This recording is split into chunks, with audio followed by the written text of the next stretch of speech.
Aujourd'hui, je te montre mon setup pour développer et pour enregistrer des vidéos.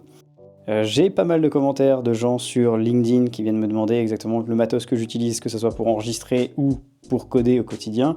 Et donc plutôt que de faire une vidéo pour chacun des sujets, j'ai décidé d'en faire une 2 en 1. Et la première partie de cette vidéo sera dédiée à mon setup pour coder. Donc voilà, il y a plein d'autres matériels qui existent et qui sont vraiment très bien pour développer, mais au moins tu auras exactement ceux que moi j'utilise au quotidien. Et je vais t'expliquer pourquoi je les ai utilisés. Première chose, le bureau assis debout est très important pour moi parce que je passe la majorité de mes journées assis dans mon bureau et donc j'avais besoin de pouvoir me soulager le dos en restant debout quand je le souhaite. Et donc je passe la moitié de ma journée assis et l'autre moitié debout. Donc là si tu veux, j'ai juste à choisir le preset qui me va et descendre ou monter ou choisir le 1, 2, 3, 4 qui est le preset que j'aurai enregistré. Et donc ça c'est le bureau Jarvis, je vais allumer la lumière. C'est le Jarvis Fully en bambou avec les petits grommettes, je vous montre. Vous voyez ici, vous avez une prise avec USB et 220. Pareil de l'autre côté où je peux brancher la batterie de mon Mac. Et ici, bien évidemment, la pièce maîtresse de mon setup qui est le Mac que j'utilise n'importe où. Je l'embarque tout le temps avec moi en fait, à vrai dire. Et ça me permet de faire mes vidéos, mes montages, la 3D, le code, les builds, enfin tout. Et c'est le M2 Pro, donc avant j'avais le i7. Sauf que le i7 avait un vilain petit défaut quand tu enregistrais des vidéos, ça se mettait à vraiment faire beaucoup de bruit. Et le problème c'est qu'on l'entendait dans le son. Et ça c'était pas terrible, donc j'ai dû switcher sur mon Windows pour faire certaines vidéos. Et ensuite, quand j'ai acheté mon Mac, j'ai réenregistré toutes les vidéos sur le Mac parce que c'était bien plus agréable. Donc le i7, je l'ai laissé tomber contre le M2 Pro et je suis bien content d'avoir fait ça. Ensuite, là j'ai un écran 21/9, donc celui-là c'était le BenQ. Le BenQ EX3501, je crois R. Je crois qu'il se vend toujours sur Amazon, il est bien moins cher maintenant. À l'époque j'avais payé 700 €, là il doit coûter 350. Ça fait 5-6 ans, ouais 5 ans que je l'ai. L'avantage de cet écran c'est qu'il a un contraste ratio qui est vraiment exceptionnel avec une colorimétrie irréprochable. Donc ce que j'utilise pour faire de l'intégration, c'est important pour moi. Et il est aussi en 100 Hz si jamais tu veux jouer aux jeux vidéo avec un port DisplayPort. Donc pour la tour, c'est relié à la tour qui est juste en dessous en DisplayPort. Et hormis ça, j'ai du HDMI et aussi de l'USB-C pour le brancher au Mac si besoin. Donc en fait, en un seul clic dessous, je peux switcher de mon Windows à mon Mac sans avoir à débrancher, rebrancher des câbles tout le temps. Il n'y avait rien de plus insupportable que ça. Voilà, bonne connectivité, bon contraste ratio et ensuite bonne colorimétrie.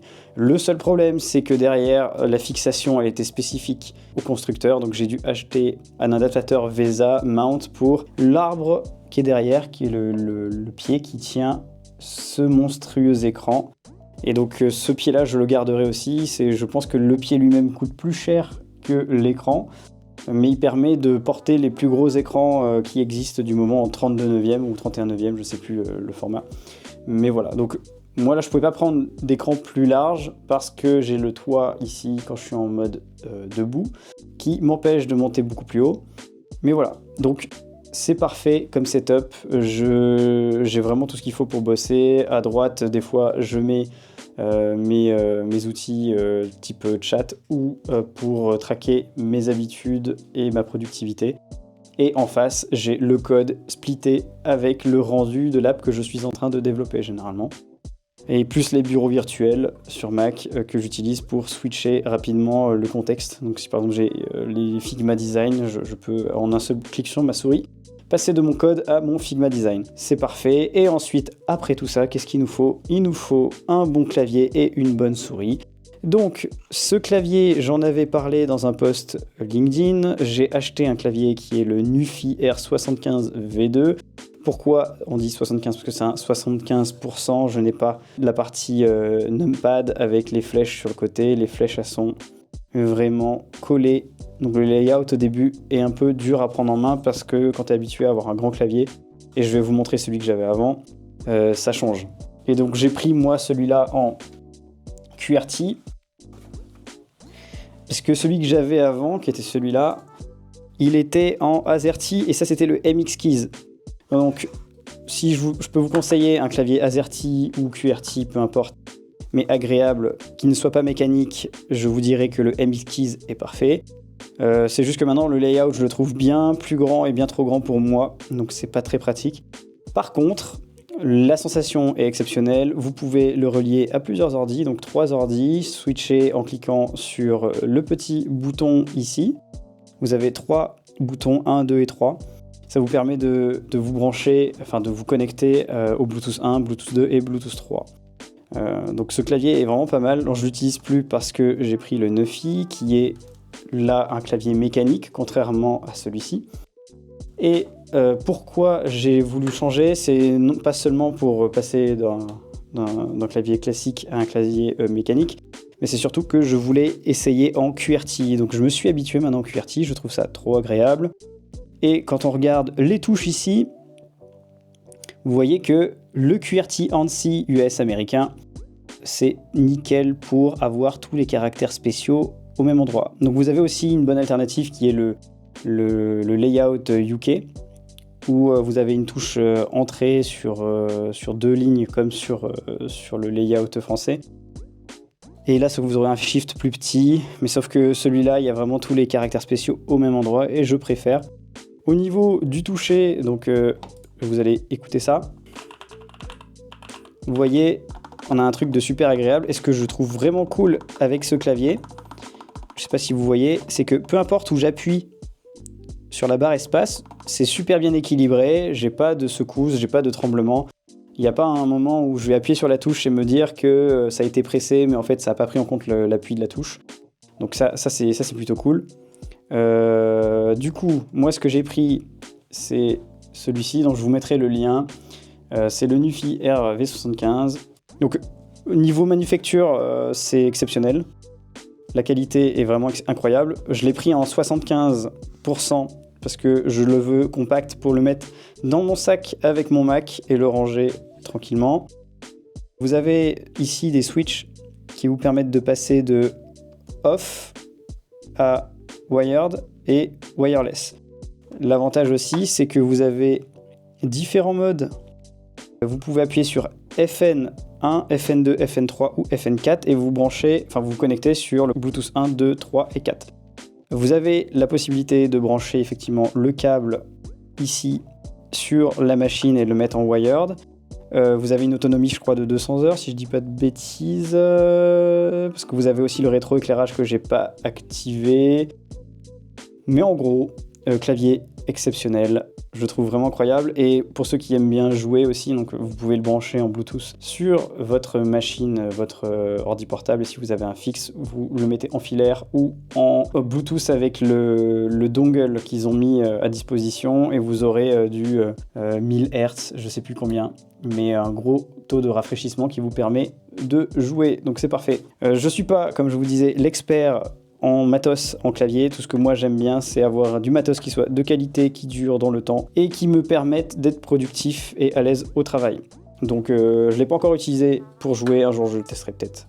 Mais comme j'ai plus le temps de jouer, c'est problème résolu. Voilà pour ça. Et niveau de la souris, moi ce que je vous conseillerais, moi c'est ce que je conseille à tous mes potes qui font du dev. Après pour jouer c'est de la merde, je vais pas vous le mentir. Mais pour travailler, que ce soit faire de la MAO, de l'édition vidéo, tous les logiciels où il y a des timelines, c'est parfait parce que vous avez la molette juste ici qui vous permet de scroller horizontalement et la molette qui vous permet de scroller verticalement.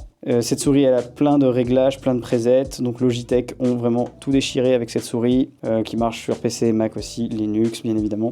Sauf que sur Linux, vous n'aurez pas, je crois, le Logi Option, qui est le logiciel qui permet de régler, faire des macros, faire des choses dessus. Ça a peut-être changé, en tout cas, j'ai pas regardé. Mais moi, il y a quelques années ça, c'était moins pratique, en fait, pour Linux. Mais voilà. Donc, voilà, ça, c'est le matos que j'utilise au quotidien. Ensuite, pour ce qui est de la partie vidéo, on a le petit Sony A6600 juste ici qui permet de faire tous les enregistrements vidéo de la chaîne, qui a un Sigma en objectif 16 mm, je sais plus, qui fait l'effet grand angle, donc au moins on voit bien le flou avec l'effet bokeh derrière moi. Donc là je filme avec le DJI Osmo Pocket 3, mais celui-là ne bouge jamais parce que j'ai pas envie de régler et derrière c'est tout un bazar pour régler la caméra avec des pieds, des arbres. Petite lumière en haut à droite importante, avec derrière, vous voyez, des mousses pour que la réverbération quand je parle ne se détecte pas dans le micro. Mais en gros là, j'ai le Elgato Keylight qui lui me permet d'éclairer en 45 degrés ma face, donc histoire qu'il y ait un effet de relief et que vous ne voyez pas juste une personne en noir avec son ombre. Donc cette lumière là, elle me permet d'avoir une qualité d'éclairage en éclairage direct. Ensuite, j'ai la deuxième light que je vais prendre ici, que j'avais rangée, et qui est la Godox TL30, si je dis pas de bêtises. Ouais, c'est ça. Et donc j'ai mis un petit pied dessus, un petit trépied. Donc laissez-moi juste faire ça. Hop. Voilà. Donc vous prenez ça, vous ouvrez comme ça, vous pouvez la poser comme ceci. Et l'avantage, c'est que ça me permet de faire aussi un éclairage indirect sur la face gauche de mon visage sur l'écran, et ce qui permet d'éclairer un petit peu moins sur la gauche que sur la droite, et vous avez un effet de profondeur comme ça qui est plutôt pas mal. Avec la possibilité en haut de scratcher ici une autre lumière que je mets si je veux faire le contour de ma tête. Donc soit je mets des lumières ou pas, mais moi je l'ai pas trop utilisé. Mais c'est quelque chose qui est possible si je veux un effet un peu différent sur mes vidéos.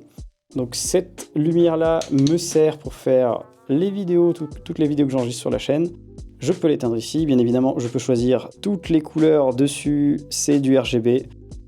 L'autonomie de celle-ci, je crois que c'est 3 ou 4 heures d'affilée, donc après vous pouvez quand même l'utiliser branchée. Donc moi ce que je fais, c'est que je la branche ici en USB-C directement sur le grommet qui est ici. Et ça permet d'avoir la lampe qui est tout le temps dispo. J'ai oublié de parler effectivement des AirPods qui sont les AirPods Pro, qui me permettent de voyager sans trop de difficultés, même quand je prends l'avion, c'est pratique. Les AirPods Max qui me permettent de les avoir toute la journée sur la tête avec 20 heures d'autonomie, c'est pratique aussi. Ceux-là, c'est 4 heures d'autonomie. J'aime bien les avoir parce que quand je switch de mon téléphone à mon Mac, c'est fait automatiquement, j'ai pas besoin de réappairer quoi que ce soit. Je peux l'appairer sur 3 ou 4 devices différents Apple. Donc au niveau des lumières, je vous ai dit le Elgato Keylight, ensuite la Godox TL30. Derrière, j'ai effectivement ma petite barre que j'avais achetée sur Amazon, je crois que ça vaut 100 € ou 120 €. Vous avez une barre LED comme ça, de la même manière que la Godox, sauf que celle-là, vous êtes obligé de la brancher et c'est pas plus mal parce que j'ai pas envie de tout recharger à chaque fois. Et vous avez une petite télécommande que vous pouvez prendre et qui vous sert à changer la couleur, le mode. Vous pouvez aussi avoir un mode qui réagit en fonction du son ambiant de la pièce. Et vous pouvez changer l'intensité aussi. Donc voilà. Et que ça permet d'avoir un petit fond sympa en arrière-plan qui permet de me détacher moi de mon background. Et l'avantage, c'est que comme je suis debout, généralement face à la caméra, on voit pas la barre, on voit juste le halo de lumière derrière moi, ou même quand je suis assis avec mon fauteuil, on voit pas la petite barre, donc c'est parfait. J'ai oublié aussi de parler de ce petit siège qui est bien pratique, qui est un Secret Labs, la taille est la plus petite, mais je trouve que c'est déjà énorme comme fauteuil. Donc si vous êtes un gros gabarit, vous prendrez pas le Omega, je sais plus si c'est le Omega le plus petit, mais voilà, vous aurez, je pense, une bonne assise dessus. Moi j'en suis très content. Après j'ai des potes qui ont des claviers, des sièges ergonomiques qui sont exceptionnels aussi. Donc voilà, à partir du moment où vous êtes à l'aise sur votre outil de travail au quotidien, c'est le plus important. Moi je sais que celui-là, je l'avais eu pour mes 30 ans. On peut dire que ça tient plutôt bien, ça fait 4 ans, 5 ans que je l'ai. Et il est comme neuf encore, donc bonne qualité. Maintenant que j'ai parlé des lights et de la caméra, on va parler du micro. Effectivement, le son est, je pense, le critère le plus important sur YouTube. Et donc moi, j'ai pris le Elgato Wave DX, qui est un micro dynamique avec branchement XLR et un pied qui est un low profile arm de chez Elgato aussi, qui est accroché là-bas au fond. Et ce qui me permet, moi, de voir mon écran et mon clavier sans pour autant que le micro non plus cache mon visage à la caméra. Donc c'était vraiment idéal pour moi. Et en plus, en mode debout, ça tape pas dans ce mur. C'était un peu différent avec mon high profile qui, lui, faisait comme ça, et redescendait, et donc du coup j'aurais pas pu le mettre à gauche, j'aurais jamais pu mettre mon bureau en debout. Et à droite, le problème c'est que ça s'était accroché à droite, et ça repassait devant mon écran ici, donc je voyais jamais mon écran là. Et j'avais le micro qui était perché devant ma caméra, et donc en fait on voyait pas forcément le haut de mon visage si je voulais avoir une bonne captation sonore avec une bonne proximité avec ma bouche. Donc j'avais le Yeti avant, donc je suis passé sur ça, je suis super content. Donc j'avais hésité avec le Shure SM7B, sauf que le Shure SM7B à lui tout seul coûte le prix de tout le setup Elgato, avec la carte son en plus, qui me permet de brancher mon micro en XLR sur cette carte là, et ensuite de brancher en USB-C le son sur mon Mac derrière. Et avec la vidéo, j'ai oublié de parler de ça, mais la vidéo, je récupère la source directement avec le Elgato Camlink, qui est branché aussi en HDMI, même sur mon Mac. Donc j'ai pris tout Elgato parce que niveau rapport qualité-prix et même niveau qualité sonore, ça se rapprochait très grandement de la qualité du SM7B, mais pour le même prix. Donc je me suis dit, on va arrêter les conneries et on va dépenser l'argent au bon endroit. Et moi, j'avais pas forcément envie de mettre 2 fois le prix. Et donc ça marche très bien, les gens sont très contents. Et vous me faites tous des compliments sur la qualité sonore de mes vidéos, donc ça me sert à rien d'avoir autre chose. Merci à toi d'avoir visionné cette vidéo, j'espère que ça aura répondu à tes questions si tu fais partie des personnes qui me l'ont posé. Donc voilà, cette vidéo est assez exceptionnelle, je ne vais pas en faire comme ça tous les jours. Je pourrais faire des facecam où je parle de sujets sur le freelancing ou le dev, mais je vais peut-être pas faire le review de tous les claviers et souris écran qui existent, c'est pas le but. Cette chaîne est réservée au freelancing et au développement, mais ça n'empêche que ces sujets-là font partie intégrante de la chaîne, puisque ça contribue notamment à la qualité des vidéos et à mon confort au travail. Donc forcément, je me dois de te dire ce que moi j'ai pris si tu te poses la question. Mais voilà, en tout cas, c'était un plaisir de te parler de tout ça et j'espère que ça t'a plu. N'hésite pas à souscrire à la chaîne YouTube et de me lâcher un petit pouce bleu aussi, ça me fera plaisir. En tout cas, j'ai d'autres vidéos qui t'attendent si ça t'intéresse et n'hésite pas à me faire des retours en DM ou en commentaire. Salut!